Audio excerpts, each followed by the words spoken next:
Time is 12:02 p.m. Special call meeting of the Board of Trustees of United IAC will be held today, Tuesday, June the 9th, 2020, beginning at 12 p.m.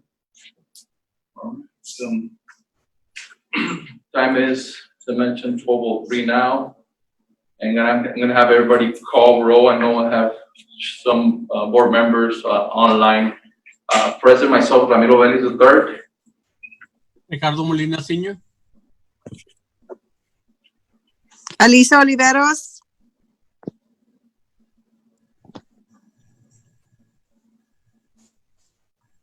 And I think Mr. Ramirez is, you here, Mr. Ramirez? Yeah, I'm here. All right, okay, thank you. Thank you. So we do have a quorum. Let the record show the quorum of board members. This present meeting has been duly called and the notice of this meeting is being posted according to the Texas Open Meetings Act. First item, agenda 3, public comments. Ms. Rendon? That's right. No comments. Item 4, informational items. And it's A 2020-2021 United ISD STEM Academy. Good afternoon, members of the board, Mr. Santos, members of the audience. At this time, with the expansion of STEM across the nation and Texas, UISD is not a district stay behind. We are expanding our STEM program, elementary levels as well as middle school. The STEM Academy is a school within a school academic program located within several UISD middle schools and elementary schools. And the STEM stands for science, technology, engineering, and math. At the elementary, it's called the STREAM, which is science, technology, reading, engineering, arts, and mathematics. So we looked at, as a district, we looked at the 4 feeder schools, the high schools. For example, United High School. We looked at 2 schools, an elementary school to add, which would be Cason Elementary School, and Washington Middle School, which fit into United for the STEM. For United South feeder, we already have Freedom Elementary School. We're adding Perales Middle School. At the Alexander feeder, we already have United Middle. So for the elementary school, we're adding Gutierrez and Trauma Middle School. And the LBJ feeder school, happy to announce, we're adding 4. So we're adding 2 elementary schools, Arndt and Centeno. Arndt feeds into Lamar Bruni and Centeno into Los Obispos. We did look at all the middle schools, and of course, our objective is to have all our schools to be having this endeavor, but at this time, yes, we're moving along slowly to the expansion. Obviously, it's a big expansion for this coming school year. I can share with you that at the elementary schools, the program runs with programs or applications that can be found on the website and so forth. But there's a lot of modules. There's 10-week modules that are added for elementary school. It's been very effective at Freedom Elementary School. We're going to expand, obviously. And the middle school, we're looking obviously to expand to all our feeder schools for high school. Are there any questions at this time? Once we make it available this upcoming year, is there limitations how many students can participate in those particular schools, Mr. Lutaro? At this time, there is. And what we're looking at is, we normally add 100, 120 students, but normally what we do with these students, they do tests. They do take a test to be qualified, and we look at where they're graded and so forth. And this year, because we're unable to test our students at all, we're going to go lottery. Now, originally, when Becky Morales opened it up, in that middle, when she went to visit schools in San Antonio ISD and Judson ISD and in the Valley, all those schools, the way they have it, they've always had lottery. Okay. We went into a system where we would test them. This year we weren't able to do that because of obviously with the COVID. So this year we're gonna do lottery, and we'll do minimum. For example, at Washington Middle School, we would take 15 from Herrera, only 15 from Herrera and so forth. Same thing with Trauman. So we're limiting the numbers, right, because obviously we don't want to take so many from other schools. But we looked at all the avenues to see what was better, conducive for all middle schools at this time. Can you give me a brief explanation? What would it entail for the actual student once they go to school? Is it one class? Is it the full learning day that they? Let me explain this for Mr. Vélez. At the elementary school, just like our middle schools, we already have STEM infused in the curriculum. So now we're offering the middle school specifically a particular class that addresses just STEM for these students. And at the elementary level, we start out with 3 grade levels, and normally 3rd, 4th, and 5th. And again, they get the modules, so along with the curriculum, they're working on STEM daily.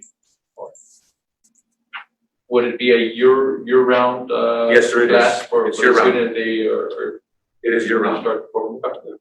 And again, the only big difference was we're unable to assess the students to get the higher scoring students. But if success is an indication how we've done with lottery, and we look at our OBJ early college, when we do lottery, we've been very successful. I mean, those students are scoring even higher than the average student overall would star. So we've done very well. But again, we're gonna, after this year, we'll evaluate it. And we need to go back to go into assessment to get the kids in, we will, but at this point, because of time and everything that's going on right now in the nation, we're unable to assess our students. Okay? Thank you very much. I applaud you for your efforts. I know it's a great program for our students, and I think there's going to be a lot of interest, and it's definitely something we have to look at next year to probably expand even more. Absolutely. for more students and more schools. And right now, we look at all our middle schools, we're only paying 4. And obviously, it's a financial endeavor as well, but we're looking how best we can offer this program to all our students. Yes, sir. Thank you very much.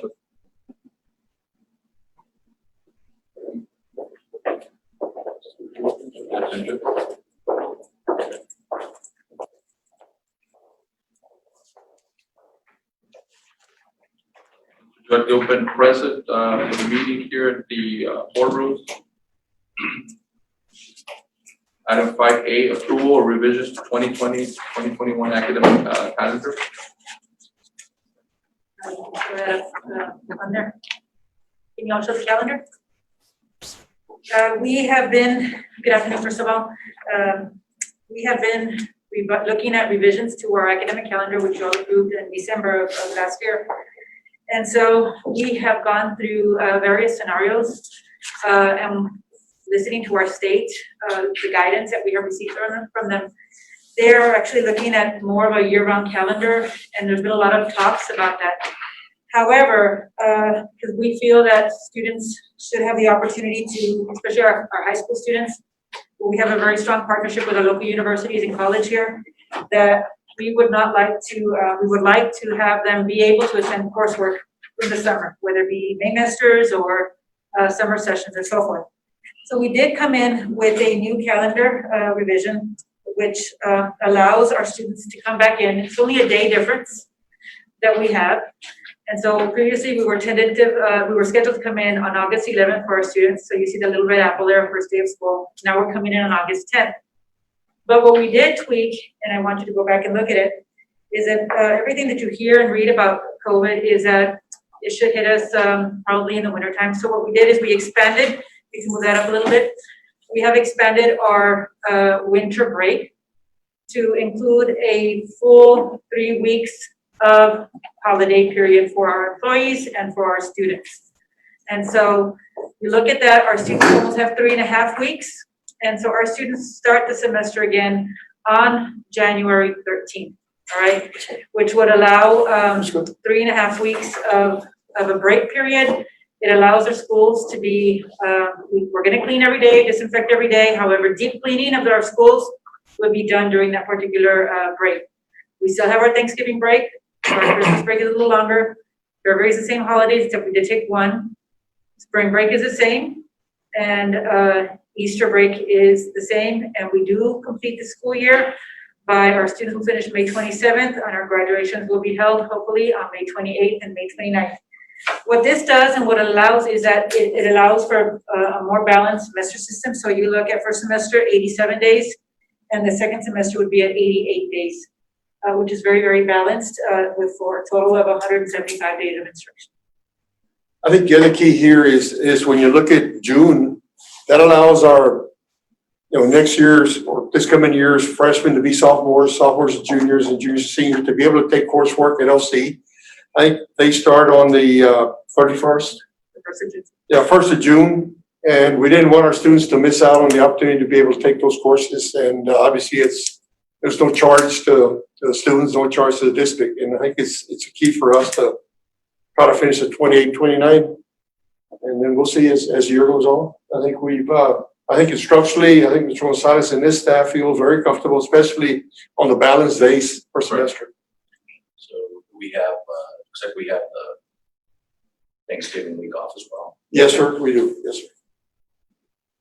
This may be subject to change. We don't have any guidance at all from TEA with regard to what fall is gonna look like.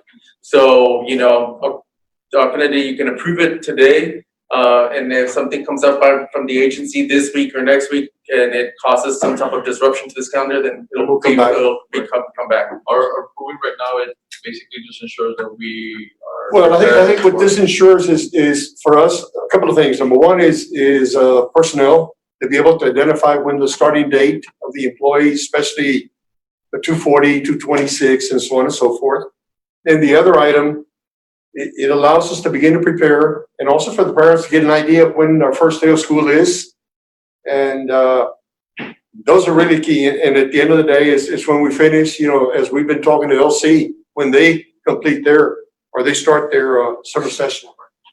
But just to try to get ahead, even though we have a calendar very similar to what was here. It's just really the big change is one day of change. Our teachers start 2 days earlier, and then that full week in January that they will still have on. In December, there are the stars that represents exams. Yes, sir. There's a lot more stars at the end of the year. But in either case, will everything wrap up for that first semester before the Christmas break? Correct, sir. Yes. Correct. And then we would start. So that's 87 days for the first semester. We wrap up. On that 18th is the last day. Those 16, 17, and 18 that you see, those are final exam days for the high schools where they normally release at half a day. Do we know what the start date is for LISD? I heard it was going to be the first week in August. Yes, ma'am, they're starting August 3rd. Yeah. Does it make more sense to start earlier and get that extra break in during those high risk months? Their calendar is very similar to ours. They only have 3 weeks off also in January. They do have a little bit more flexibility in professional development days. But that would mean that we would bring our students, our teachers back in on the 27th through the 31st. And then our new teacher orientation would be on the 20th, giving us about 4 weeks to prepare for school. And Starting on so, the 20th of July, right? Correct. Yes. So- that's why we think it's a little bit more favorable for us to start a little later. Right. So that we can make those preparations as needed. We're ordering equipment, materials, preparations and prepping for our classrooms, signage, stickers for social distancing measures, thermometers, and is in order. Okay. So is this a good time to ask the question if we're going to have hybrid schedules? Yes, right now, yesterday, and of course, instruction has been working on the different possible, segments. And yes, we've talked about everybody coming back. We've talked about a hybrid, and then obviously everybody, on virtual. I think what Mr. Cruz just mentioned is until the commissioner and the governor tells us what direction we can go, really don't want to roll out anything officially yet until they give us direction, but yes, we've got a good plan all the way through elementary, middle, and high school. If we've got to go that hybrid or. Can I ask a question, sir? Yes, sir. Can y'all hear me? I can't see. So as of today, it's open as normal.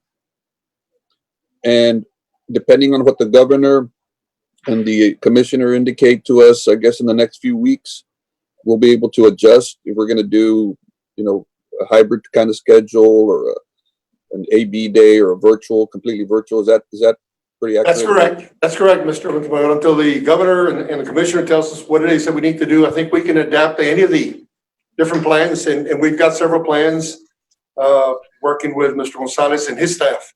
Just out of curiosity, sir, I'm assuming we or the district is monitoring our local numbers when it comes to the pandemic. Can we on our own, without the governor or the commissioner indicating anything, can we on our own modify our calendars or our attendance in any way?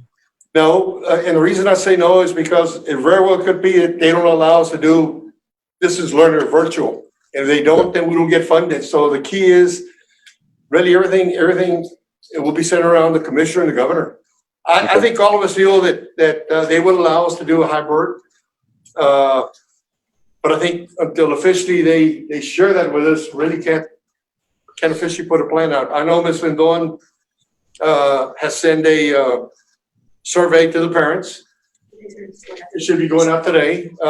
Just to give us an idea, if number one, are they ready to send the students back, for the regular normal session, or, stay home, or virtual half and half? So we'll get a good idea on the number of hopefully students that, or at least a response from parents. Yeah, I'm sure the other board members may get a lot of questions, but I get questions like, are you opening up on the fall? Are we ready? What is the schedule? What's the plan? And I'm pretty much telling them, from what I understand, it's open as normal. And I guess we modify depending on what they tell us and what the numbers come out to be. And I just want to make sure I'm not giving bad information. No, that's a good answer. That's a good answer. Okay. What does the parents say in regard to the school, the opening the school for the children to come back? Sure. I think we get several messages. Number one is obviously we hear some parents say, no, I won't be able to send my child. But I also hear a lot of parents saying, look, I need to go to work. No. I need to be able to get my students really back on campus. And, so we hear both ways and really don't know at the end of the day until that first day of school. Okay. Do we have a motion as to approve the revisions as presented by Ms. Lindon? So moved. So moved. Motion second. Any further discussion? No, I just want to add that it's real important because I do get calls on both sides, like Mr. Santos said, just for the public to know, because I know I'm going to get a lot of phone calls after this meeting, that although we're approving this schedule, it still can change based on any further instructions from the governor. I just wanted to add that for clarity purposes before everybody starts calling and thinking that we're not taking all the precautions that we need to. So with that, you have my motion as well. You have my vote for approval. All right, those in favor? Aye. Ramirez, aye. Aye. All those opposed? None opposed, motion passes. Item 5B, approval waiver for CPR required instruction for graduating seniors. Mr. Billy's, members of the board, audience, we are presenting a waiver request for those students that were unable to fulfill their obligation for a CPR training that they are required to do in their high school career. Usually what ends up happening is we're able to capture these students during their health classes, and it could be anywhere from their freshman year through their senior year. Unfortunately, because of the pandemic, there were some seniors that were unable to take the course to be able to get the certification that is required. So at this time, we're asking for the waiver for these individual students so that they can meet their graduation requirements. So moved. Motion, Second. motion the second, and discussion. Discussion, all those in favor? Aye. Aye. Thank you. Opposed? Thank you, Mr. Rasa. Item 5C, approval of missed instructional days waivers for course 6, including COVID-19. Good afternoon once again. The district shut down for 46 days, as traditional speaking in our schools did as well. 1 day was for closed preparing and 45 days were for closed instructing. We are being asked to submit a waiver for each individual day or groups. And so I noted the days that we were out. I excluded the holidays. So this is the opportunity that we provided that remote instruction or instructional packets on these particular days, which was 45 days for instruction. Have we gotten any clear direction from the state, or did they just require us to? This is the direction, sir. This is they asked us to submit a waiver for each day that we were out. In addition to that, we'll have the next agenda item to submit as well, along with a missed instructional day waiver. Motion is presented. Motion. And motion the second. Any further? Second. All right, all those in favor? Aye. Aye. Aye. Opposed? None opposed? Aye. Aye. Okay, item 5D, approve instructional continuity while closed attestation. So this attestation goes with the missed school day waiver. And basically what you're confirming or you're affirming that we provide the educational resources to our students, whether it be through remote learning instruction or through instructional packets, which we delivered on both. So basically, Mr. Santos, and your name would be on it. Right. And this would be going off to the state with the missed instructional day waivers that we affirm that we did this for all of our students. Is there a motion regarding So moved. Second. motion and a second? Any further discussion? All those in favor? Aye. Aye. Aye. Those opposed? None opposed? Motion passes. Thank you, Mr. Lindell. All right, at this time, we will respectfully request everyone to remain on hold as the board adjourns into closed session for agenda item 6. Agenda item 6, closed session, the time is now 12:23 p.m. and the board will adjourn to closed session sections 551.071 and 551.074 of the Texas Government Code to discuss agenda items 6A and 6B. We will be back shortly.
Okay, agenda item 7, reconvening from closed session. The time is now 2:05 p.m. and the board will take appropriate action on items if necessary as discussed in closed session. Item 7A, discussion action regarding approval of interlocal agreement with Webb County for the use of SAC Auditorium and Fine Arts for jury selection. The recommendation is to approve the interlocal agreement with Webb County for the use of the SAC Auditorium and Fine Arts rooms for jury selection and authorize superintendent legal counsel to negotiate any final terms as discussed.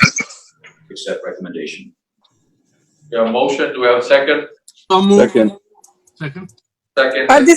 You know what, Mr. Cruz, I have a question I forgot to ask. I am an Yes, employee go of Webb ahead. County. I am an employee of Webb County. Should I abstain? You do not legally have to. Okay. All right. So all those in favor? Aye. Aye. Aye. Aye. All those opposed? None opposed. Motion carries. 7B, action regarding grievance hearing of Jose Gutierrez. I move to deny the remedy of reinstatement of employment. The UISD is adhered to state law and district policy. We have a motion. Second. Second. Second to the motion. Second. Motion and a second. Any further discussion? All those in favor? Aye.